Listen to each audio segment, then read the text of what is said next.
Memaafkan atau meninggalkan. Kau mengingat sesuatu? Apa yang kau ingat? Tanya Sam tampak begitu agresif dengan cerita Rai. Tidak hanya mengingat bulannya yang indah saja. Setelah itu tak ingat lagi. Hanya bangun dan melihat cahayaku. Jawab Rai. Baiklah, aku kembali pada Mei. Jaga baik-baik Mei, Mas, pinta Aida. Ya, meski akhirnya kepalaku nyeri hanya karena dia, jawab Sam tersenyum melangkahkan kakinya keluar kamar itu. Mas, ayo ganti pakaiannya. Aida membantu Rai berdiri, tangan dan kakinya dingin dan wajahnya masih pucat. Pulang, ajak Rai ingin menyudahi pesta itu. Kenapa? Aida hubungi Sam dulu. Tidak, pulang berdua, ajak Rai. Justru ia menghubungi Deb. Kau masih di parkiran? Ya, kenapa? Tunggu aku kesana ntar kami pulang. Iya, baiklah, jawab Deb. Tumben memintaku mengantarnya, pikir Deb. Ia duduk kembali di dalam mobilnya memainkan HP dan membuka beberapa foto kenangan. Tampak dari kejauhan ketika Aida menggandeng Rai keluar, ia segera keluar dan menyambutnya. Kenapa pulang? Pesta masih lama? Tanya Dev, memapah Rai yang masih lemah. Aku tak sakit, hanya kepala ini yang terasa seperti melayang-layang sesekali terasa berat. Jawab Rai, ia masuk ke dalam mobil dan duduk bersandar dengan nyaman di sana. Sam mana? Biar dia mewakiliku, dalam pertemuan itu kita pulang. Baiklah, balas Dev yang langsung memacukan mobilnya. Sepanjang jalan mereka hanya diam, hanya Aida yang terus memantau kondisi suaminya Dev. Hanya melihat dari kaca depan memuji keberuntungan Rai sekali lagi yang mendapat kesempurnaan untuk kesekian kalinya. Mas Deb, terima kasih. Aida sama Mas Rai masuk dulu. Ya, maaf aku tak bisa membantumu. Mama Lia butuh aku. Ya, aku mengerti, jawab Rai. Deb kembali hanya mengangguk dan kembali menyetir mobilnya. Aida pun merasakan betapa dingin hubungan Deb dan Rai. Tak seperti ketika Deb bersama Sam. Padahal mereka sama-sama sepupu dari keluarga besar itu. Mas istirahat, Aida ganti baju dulu. Ucapnya membawa Rai ke kamarnya. Nur, bisakah aku minta sesuatu? Ya, ambilkan sebuah buku di perpustakaan, ada di sudut paling bawah meja. Tersembunyi sekali, buku apa? Tanya Aida penasaran. Tak apa, ambilkan saja. Baiklah, Aida pun pergi setelah mengganti pakaiannya. Berjalan sedikit jauh dari kamar menuju sebuah perpustakaan. Begitu banyak buku yang disusun rapi, menggoda Aida untuk duduk dan membaca salah satu dari mereka. Oh, tidak bisa, Mas Rai butuh buku itu, tegurnya pada diri sendiri. Aida mulai mencari semua di tempat yang Rai infokan padanya. Terdapat sebuah buku tebal di sana. Wah, ini buku apa? Seperti diari. Tetapnya penasaran. Tapi ia segera kembali dan memberikannya pada Rai. Mas, ini buku apa? Ketemu? Tutup pintunya dengan rapat. Pinta Rai, ia pun mengulurkan tangan dan meminta buku itu padanya. Aku sudah mengetahuinya, Nur. Siapa yang membuat aku begini? Itu menyakitkan meski akhirnya mempertemukan kita. Lalu bagaimana? Mau memaafkan atau meninggalkan? Kita lihat nanti, aku kumpulkan dulu semua buktinya. Aku hanya ingin kau dapat menjaga dirimu sendiri dan tak gampang terpengaruh orang lain. Iya, Aida akan berusaha, ucapnya lembut. Mas Sam, Ai mana? Tanya Mei yang tengah menikmati makanannya. Pulang bersama Dev. Kok kita nggak diajak? Biarlah Mei, sesekali ia bersama Deb agar ia sedikit ingat bagaimana kenangan bersama sepupunya yang itu. Jawab Sam, ia pusing dengan segala ocehan Mei di telinganya.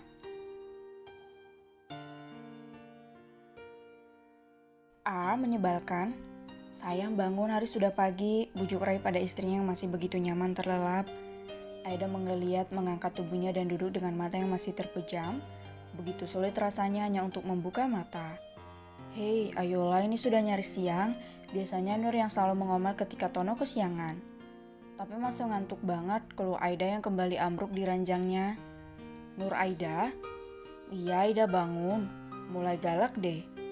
Aida mulai menggerutu, ia pun berdiri dan berjalan menuju kamar mandi untuk mencuci mukanya. Udah, mau apa? Ganti, Rai memilihkan pakaian olahraga untuk sang istri. Olahraga? Mas, Aida malas. Nanti habis olahraga badan Aida sakit semua. Tugasnya mendekati Rai dan mulai mengeluarkan jurus penuh rayuan dan tatapan genitnya. Kalau badan Aida sakit-sakit nanti nggak bisa. Dan kalau badanmu tak sehat, aku akan lebih sulit mengontrol permainanku. Belas Rai dengan tajam membalas tatapan mata Aida padanya. Aida pun menghela napas kasar, menghentakkan kakinya kesal dan meraih pakaian itu. Rai duduk di depannya menyaksikan sang istri mengganti pakaian itu dengan tersenyum gemas. Udah, jawab Aida yang telah memakai legging dan pakaian khusus olahraganya. Cukup minim tapi mereka melakukan itu di rumah. Kau tak akan boleh keluar jika pakai baju begini.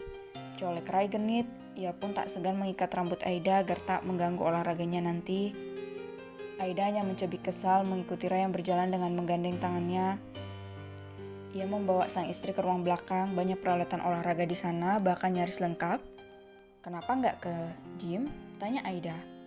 Kenapa, sama saja. Di sana banyak instruktur, pasti keren, tubuhnya kekar, ganteng, dan... Rai pun membuka kaosnya dan memperlihatkan segala otot itu pada Aida. Belum cukup? Atau kamu mau melihat otot yang lain? Kamu akan kewalahan nanti. Aida hanya menelan salivannya dengan kasar. Otot yang di mana? Pikirnya kacau. Sudah, ayo mulai pemanasan, ajak Rai. Aida tampak tak semangat mengikuti semua gerakan Rai ala kadarnya. Sesekali mencuri waktu untuk duduk di lantai dan menghela napas setelahnya. Hei, siapa yang menyuruhmu istirahat? Tegur Dev. Tapi capek, lapar, serasa lemak tak bertenaga.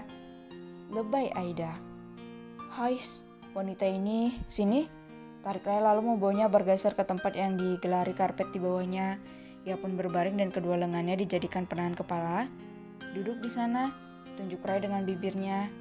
Ia meminta Aida duduk di betis dan menahan kakinya agar ia dapat sit up dengan mudah. Begini, tanya Aida yang sudah dalam posisinya. Membungkuk sedikit. Ia sabar. Aida cemberut tapi tetap menurutinya. Rai memulainya menaik turunkan tubuhnya tepat berhadapan dengan Aida. Bahkan begitu dekat, Aida sempat takut jika wajahnya terbentur wajah Rai. Hati-hati, nanti kejedot gak lucu, tegur Aida. Terus maunya gimana? Tanya Rai dengan napas sedikit berat. Ia mengangkat tubuhnya lagi tepat di depan Aida yang mendaratkan kecupan di bibirnya. Begitu. Aida bengong dan membalas tatapan Rai dengan tajam. Kenapa suka? Tanya Rai. Iya, suka, mau lagi boleh? Pinta Aida dengan manja. Rai makin semangat melakukannya berkali-kali dan mendaratkan dengan manis pada istrinya yang ranum itu. Aida bahkan mencodongkan tubuh dan memanyunkan bibirnya akan semakin dalam kecupan itu untuknya.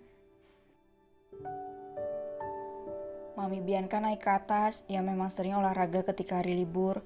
Langkah kakinya dengan semangat memasuki ruangan itu dengan bersenandung ria.